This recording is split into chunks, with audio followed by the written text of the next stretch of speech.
Hello, everyone, and welcome to Credible Talk. I'm Aarica Mims. And I'm Eric Hage. This is the podcast where we talk about commercial real estate, and as you probably come to realize, a lot more.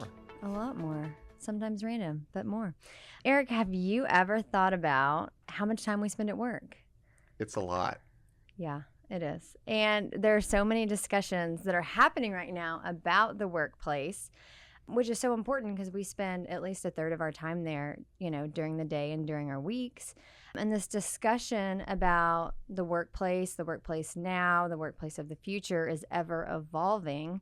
And so with that, we're really excited to have my friend, Regan Donoghue, who is the Senior Principal of Strategy at Unispace, a global design and construction firm that specializes in creating experiential workspaces. Oh, I feel special now. So special. Welcome, Regan. Thank you. It's a pleasure to be here. And also, did you know you spend 9 years of your life in a chair? Oh. Since we're That's talking about work. work. Depressing. I need I a know. new Why work would you chair. bring that up?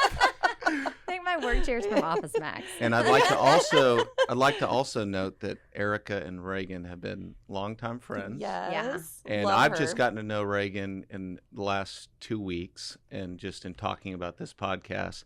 And I don't think I've met anybody so right side minded or right brained. Is that the right way to describe That is a right very brain? kind way to Right say. brained, so creative. The juices really get flowing when we talk with Thank Regan you. about all things workplace. And she's just so energetic about it and loves it. She can spit out stats in her sleep. We went to dinner last night and literally I was kind of nerding out, wasn't I? Total, If but I a loved little bit it. of fun. If everybody could have the same level of enthusiasm for their job as Regan does, we'd all be in a better spot. It helps to be second generation probably. Yeah, that does help. So Regan, you work at Unispace. Mhm. Can you tell us a little bit about what you do there, your role there, as well as a little bit about what the company does? Yeah, actually it's kind of a fun story because I originally had my own consulting firm, and through that firm I was doing some work for Unispace and their strategy team. And I started to do the leadership visioning sessions every year for our CEO. And after the first time, we did it virtually. And so we met and we hit it off. Everything's great. It's a great session, ends up having fun. And then the second time we did it in person.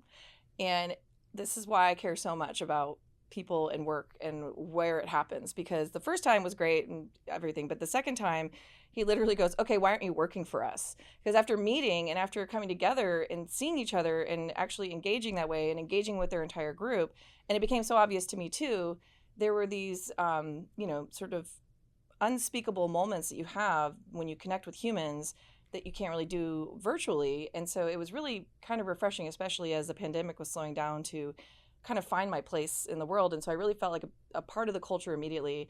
And while we ended the first virtual session saying, thank you for your time, have a nice day, this one we ended with champagne. So Oh, I think nice. I signed the contract a week later.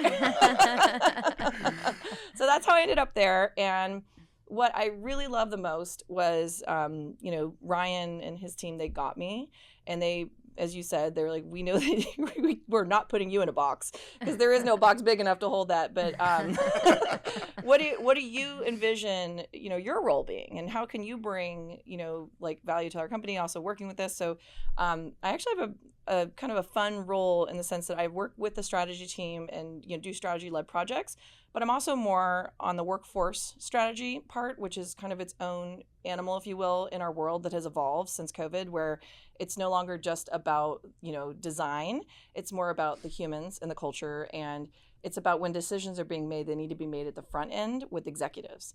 Because if the C-suite's not involved in the decision, it's an uphill battle for the real estate executives. Completely. And so I'm here to change that conversation and try and help every company to envision what they really want. So, And do it early. and do it earlier. Yeah. And do it with the person that, if it's coming from the executive and the C-suite's ideas, the whole company gets excited about it. People get around it. And so then, taking that note, give us a real life example of a company you're working with, and you don't need to name the company. I but can't. I'm on so many you NDAs. are It's so many ridiculous. NDAs. But a real life example of a company you're working with, and some of the things that the company is battling with that is just pertinent to the overall discussion that we're experiencing day to day. Well, I recently, in like the last 7 years, have been in-house with 3 different technology firms. You will definitely know the names if I say them. Things like search engines and autonomous vehicle. I can't, yeah, as far as I can go with that. So I have a lot of experience in the technology world. And what I love about that is that it actually kind of gives you a vision about 10, 20 years in the future. In fact, we were talking about artificial intelligence 10 years ago and how it's going to change our world. And now seeing ChatGPT come, it's like, wow. So basically, my most recent one was with a technology software company, and they are based globally out of a different country, and they've decided to kind of make their mark in the US. And all of their other spaces were they were efficient, right? You know, it had desks, it had offices, very hierarchical. The design was very classic.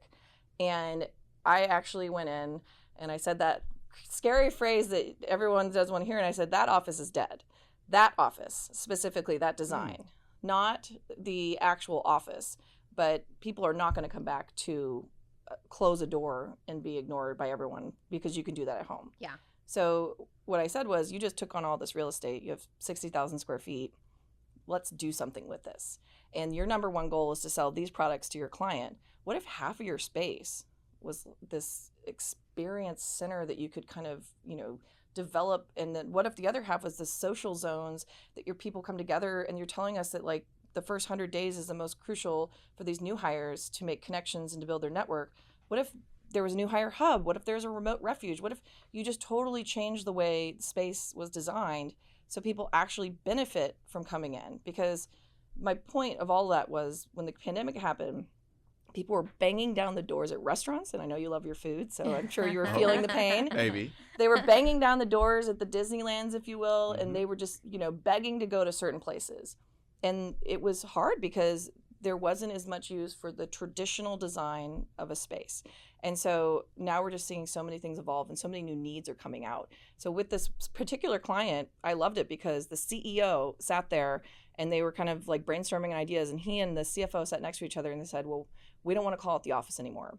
And he's like, it's a no office, it's the noffice. And so it's our new space that, you know, builds collaboration and community, and it's a hub, and it's worth driving through an hour and a half in New York traffic to come here, out to New Jersey, by the way. They're trying to motivate people to leave the city to come to the suburbs. It has to have a draw, it has to have a vibe. Yeah. And so that was so fun, because from that point on, having that meeting with the executives, and they actually pushed back really hard for us to not have that meeting. They're like, oh, we don't have time for that. The executives don't have time for that. And then once the executives found out we were going to do that, they actually asked for 4.5 hours of our time. Oh, and wow. they wanted to go to 6. And I was just like, and by the way, this was also on Valentine's Day. I just want to put it out there that I give a lot in this job. And so does my husband, letting me go and do that in New York. But It is a commitment. yeah. So needless to say, we were all like, you know, hearts and everything, drinking champagne at the end, obviously. That's how I roll. But once he said that, you know, we kind of put like we made this fake Wired magazine cover of a magazine cover, right? Because I was like, if you envision your future a year from now, what is it going to say if you make the cover Wired?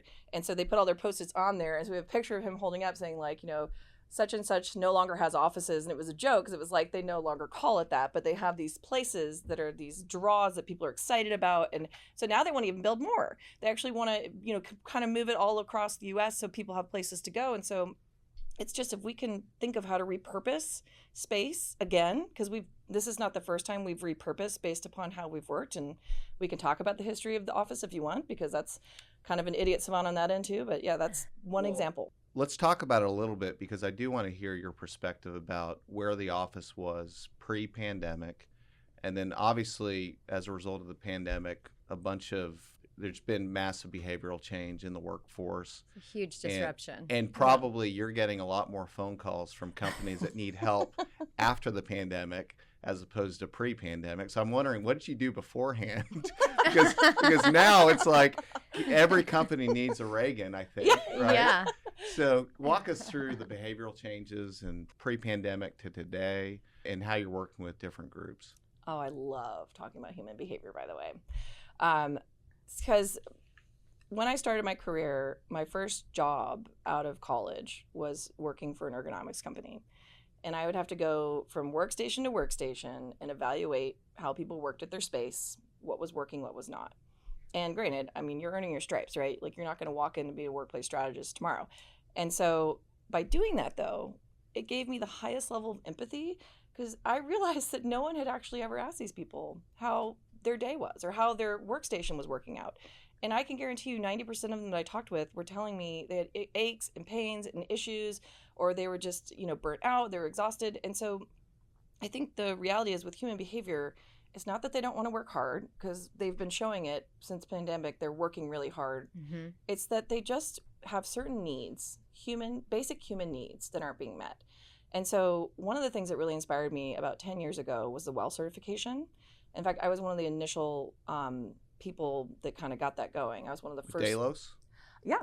I was one of the first to be accredited, and I was at their first event that they had in New Orleans, sitting, right across from the Mayo Clinic, and they had Drew Brees there, and it was pretty cool.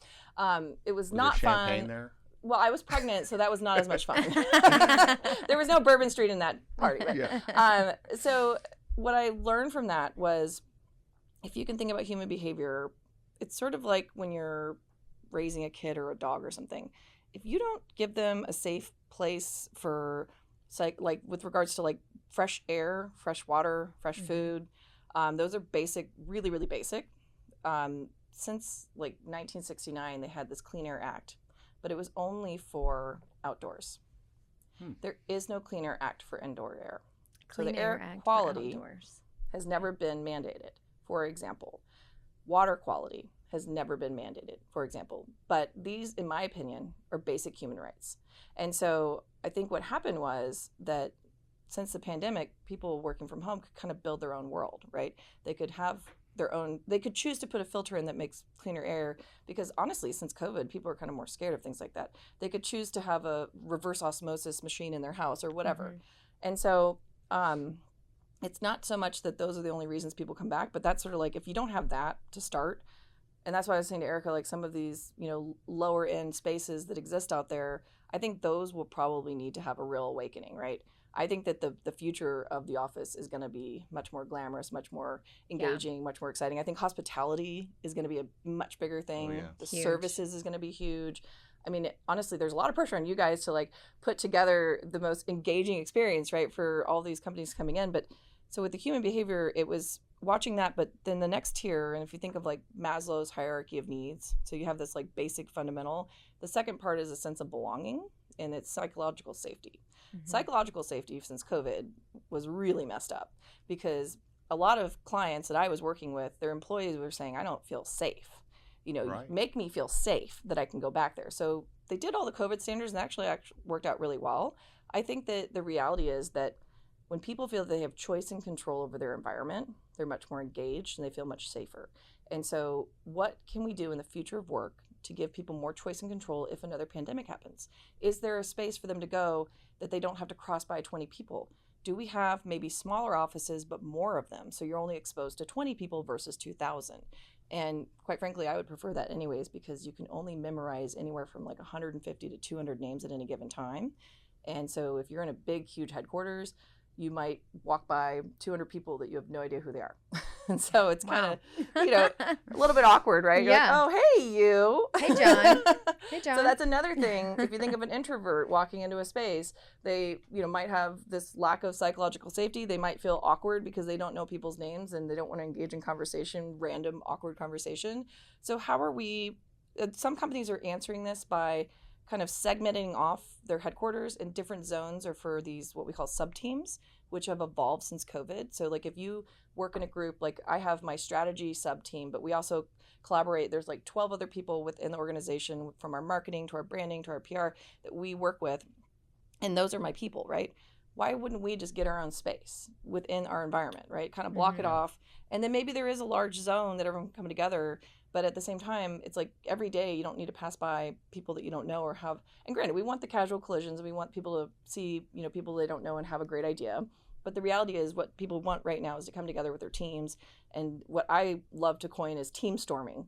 And I can't take credit for that. I actually asked ChatGPT to come up with a better word than collaboration. And it kept saying things like innovative, this, and I'm like, no, do better. And it was like, okay, what about this? I'm like, okay, I want teams working together, and they're innovative and they're brainstorming. And they go, what about team storming? I'm like, thank you, AI. You had talked about Zoom calls when you have some people on Zoom calls and some people in the office and how ineffective those Oh, meetings are. Can you talk about that a little bit?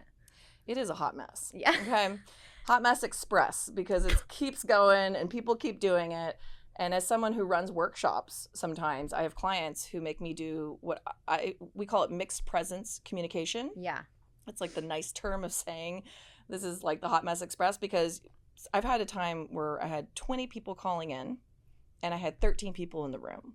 And so this was supposed to be an engaging, rapid prototyping workshop where they were going to build the solution for their future of their office. And it was a biotech firm out of San Francisco. Well, needless to say, it was ineffective at best because, first of all, you don't want to leave anyone out online. And so in knowing that they're not going to speak up on their own, I had to actually individually call on each person. Which people do not like. They hate. But the client was like, well, you need to make sure you call on all of them. They need to give their 2 cents. In a normal engagement in-person workshop, they're already engaged in working at their table or working at their thing, and I'm coming around and facilitating.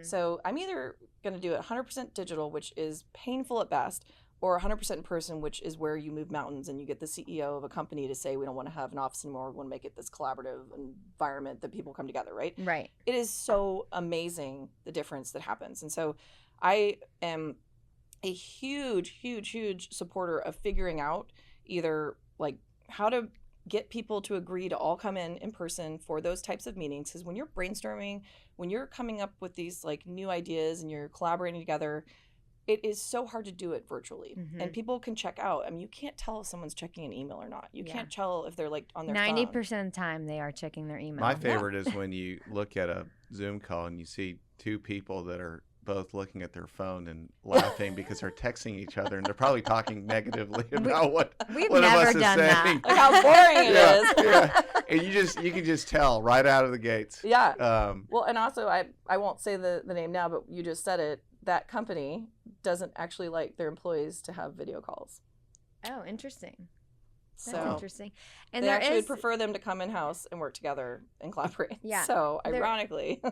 there is such a thing as like Zoom fatigue when you have back to back to back to back online meetings. Like you have to be on for those all the time. Oh yeah. And it feels like we almost can't even have a just telephone conversation anymore. It has to be face to face, you know? So When if you turn off your video, you feel rude.